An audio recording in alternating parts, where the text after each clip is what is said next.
اللہ تبارک و تعالیٰ کے نبی حضرت یونس علیہ السلام جن کا تفصیلی واقعہ ہم گزشتہ ویڈیو میں بیان کر چکے ہیں، آج ہم اس دعا کے بارے میں بات کریں گے کہ جس دعا کی برکت سے اللہ تعالیٰ نے حضرت یونس علیہ السلام کو مچھلی کے پیٹ سے نجات بخشی اور آپ اس اندھیرے سے باہر روشنی کی طرف تشریف لائے اور آپ نے دوبارہ سے ایک زندگی کا آغاز کیا اور آپ اپنی قوم کی طرف واپس تشریف لے گئے۔ وہ دعا کون سی ہے؟ اللہ تبارک و تعالیٰ نے قرآن کریم فرقان حمید میں اس دعا کو ذکر کیا کہ لا الہ الا انت سبحانک انی کنت من الظالمین۔ یہ وہی دعا ہے کہ جو ہمارے یہاں عرف عام میں معروف ہے، مشہور ہے، جسے ہم آیت کریمہ کہتے ہیں۔ گھروں کے اندر اس کے ختم کروائے جاتے ہیں، اور بالخصوص سفر کے مہینے میں جو ایک ہمارے یہاں غلط نظریہ پایا جاتا ہے کہ سفر کا جو مہینہ ہے یہ منحوس ہے یا معاذ اللہ اس کے اندر کام ادھورے یا ناقص رہتے ہیں، بلائیں ہیں، مصیبتیں ہیں۔ اسلام میں اس کا کوئی تعلق نہیں ہے۔ حضور نے فرمایا لا سفرہ، یعنی سفر کچھ بھی نہیں ہے، اس کے اندر جو مصیبتوں کی اور اس طرح کے منگڑت واقعات ہیں وہ نہیں ہے۔ لیکن بہرحال سفر کے مہینے میں ہمارے یہاں گھروں میں آیت کریمہ کا ورد کیا جاتا ہے اور ایک مخصوص تعداد میں اس کو پڑھا جاتا ہے۔ تو یہ آیت کریمہ پڑھنا یقیناً باعث برکت اور فضیلت ہے کہ اللہ تعالیٰ کے نبی حضرت یونس علیہ السلام کی یہ دعا ہے، اور قرآن کریم فرقان حمید میں یہ موجود ہے اور احادیث کے اندر اس کو پڑھنے کی خوب فضیلتیں بیان کی گئی ہے۔ یاد رہے کہ حضرت یونس علیہ السلام کی دعا کے الفاظ مقبول دعائیہ کلمات میں سے ہیں۔ چنانچہ حضرت سعد رضی اللہ تعالیٰ عنہ سے روایت ہے کہ رسول کریم صلی اللہ علیہ وسلم نے ارشاد فرمایا،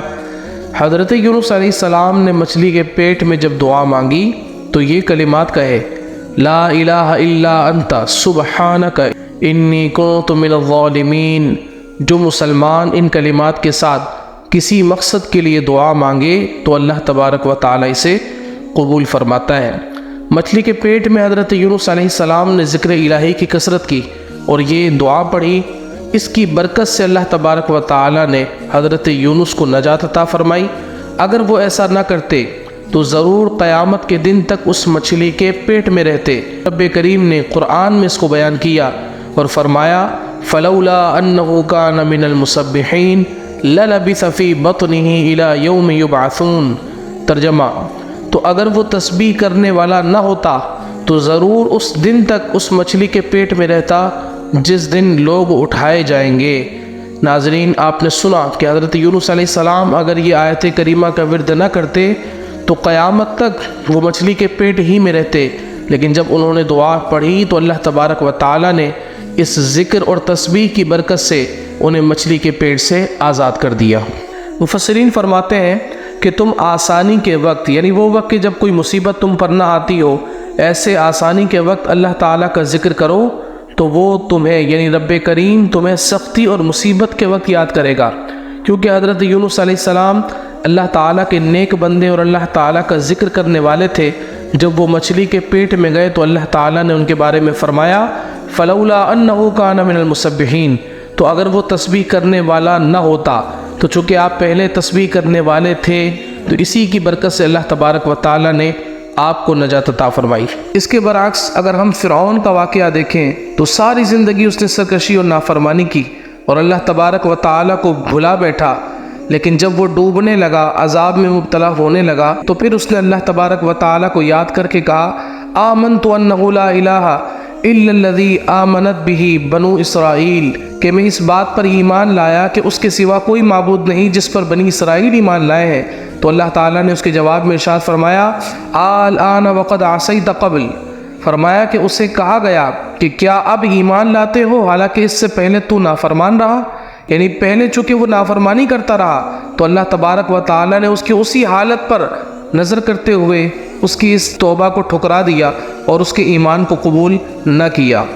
اس واقعے سے ہمیں یہ سبق ملتا ہے کہ صرف مصیبت کے وقت ہی اللہ تبارک و تعالیٰ کو یاد نہیں کرنا چاہیے، بلکہ آسانی، فرصت اور فرحت یعنی خوشی کے لمحات میں بھی کثرت کے ساتھ اللہ تبارک و تعالیٰ کا ذکر کرنا چاہیے، اللہ تعالیٰ کو یاد کرنا چاہیے، اللہ تعالیٰ کی تسبیح بیان کرنی چاہیے۔ اس سے ہوگا یہ کہ جب ہم پر اللہ نہ کرے کوئی مصیبت آتی ہے تو اللہ تبارک و تعالیٰ ان اوقات میں ہماری خوب مدد فرمائے گا اور ہماری کی ہوئی تسبیحات کی برکتیں نصیب فرمائے گا۔ حضرت یونس علیہ السلام مچھلی کے پیٹ میں کتنے دن رہے، اس کے بارے میں مختلف اقوال ہیں۔ ایک تو یہ ہے کہ اسی دن آپ باہر تشریف لائے، ایک قول کے مطابق 3 دن، ایک کے مطابق 7 دن یا 20 دن یا 40 دن کے بعد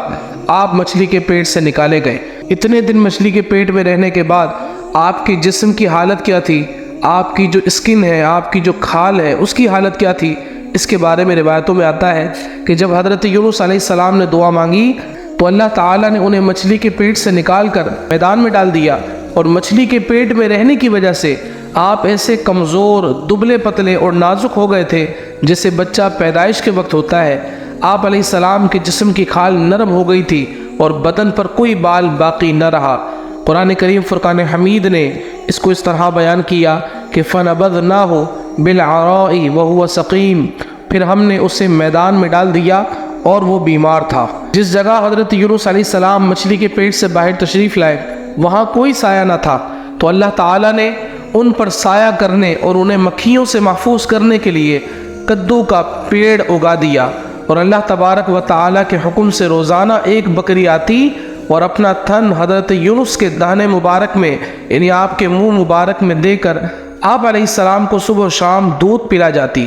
یہاں تک کہ جسم مبارک کی جلد یعنی خال مضبوط ہوئی اور اپنے مقام سے بال دوبارہ اگائے اور جسم میں توانائی آئی۔ سبحان اللہ۔ قرآن کریم فرقان حمید میں اللہ تعالیٰ نے اس کو یوں بیان کیا وَأَنبَتْنَا عَلَيْهِ شَجَرَةً مِّن يَقْطِينٍ، اور ہم نے اس پر کدو کا پیڑ اگا دیا۔ یاد رہے کہ کدو کی بیل ہوتی ہے جو زمین پر پھیلتی ہے، مگر یہ آپ علیہ السلام کا معجزہ تھا کہ یہ کدو کا درخت قد والے درختوں کی طرح شاخ رکھتا تھا اور اس کے بڑے بڑے پتوں کے سائے میں آپ علیہ السلام آرام کرتے تھے۔ اللہ تبارک و تعالیٰ نے حضرت یونس علیہ السلام کے لیے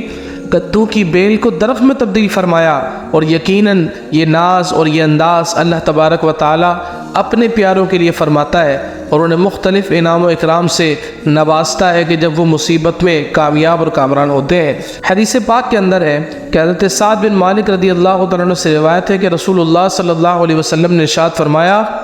کہ کیا میں تمہاری اللہ تعالیٰ کے اس اسم اعظم کی طرف رہنمائی نہ کروں جس کے ساتھ جب بھی دعا کی جائے تو وہ قبول ہو جائے اور جب سوال کیا جائے تو عطا ہو جائے؟ وہ حضرت یونس علیہ السلام کی دعا لا الہ الا انت سبحانک انی کنت من الظالمین ہے،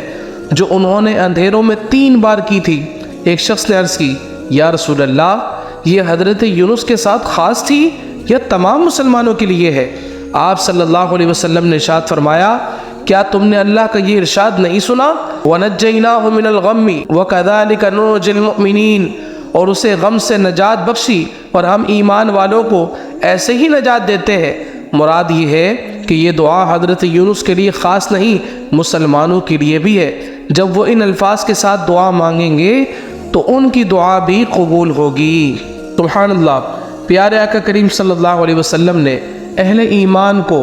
دعا کی قبولیت کا ایک خوبصورت وظیفہ بتا دیا، اور ہم سب کو اس بات کی آگاہی مل گئی کہ ہمیں کس طرح اور کس انداز سے اللہ تبارک و تعالیٰ کی بارگاہ میں دعا کرنی چاہیے، کہ جس طرح اللہ نے اس دعا کی برکت سے حضرت یونس علیہ السلام کی پریشانی کو دور کر دیا، تو جب بھی اہل ایمان کسی غم میں، مصیبت میں مبتلا ہو اور وہ اس دعا کو یاد کرے اور یاد کر کے اپنی دعاؤں میں شامل کر لے، تو اللہ تبارک و تعالیٰ اسے بھی اس غم سے نجات عطا فرمائے گا، مصیبت سے نجات عطا فرمائے گا۔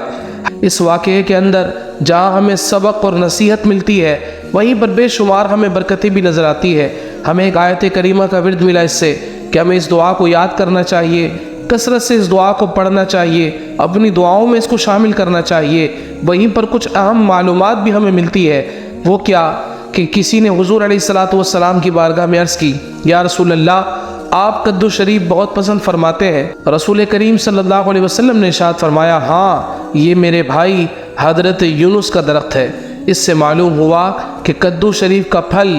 اس سے پہلے دنیا میں کبھی موجود نہ تھا۔ اللہ تعالیٰ نے حضرت یونس علیہ السلام کے ذریعے اس پھل کو مسلمانوں کو دیا، بعد میں پھر یہ استعمال کیے جانے لگا، اور پیارے آقا کریم صلی اللہ علیہ وسلم کا یہ پسندیدہ ہے جو پیارے آقا کریم صلی اللہ علیہ وسلم تناول فرماتے تھے۔ تو آج بھی دنیا کے اندر لوگ کھاتے ہیں، اس کے خوب فائدے ہیں، برکتیں ہیں۔ تو ہم حضور علیہ السلام کی سنت کی نیت سے کھائیں گے تو اللہ تبارک و تعالی ہمیں اس پر ثواب بھی عطا فرمائے گا۔ اللہ تعالیٰ سے دعا ہے کہ رب کریم ہمیں ان پیاروں کی سنتوں پر چلنے کی توفیق نصیب فرمائے، آیت کریمہ کی برکتیں نصیب فرمائے، اور اس طرح کے اور بہت سارے واقعات کو سننے، ان پر عمل کرنے کی توفیق نصیب فرمائے۔ اگر آپ کو ویڈیو پسند آئی ہو تو آپ اس کو لائک کریں، شیئر کریں، اور ہمارے چینل پر اگر آپ نئے ہیں تو اس چینل کو سبسکرائب بھی کریں۔ چینل پر موجود بہت ساری اسلامک سٹوریز ہیں، کہانیاں ہیں، واقعات ہیں، دینی معلومات ہیں، اس سے بھی خوب فائدہ اٹھائیں۔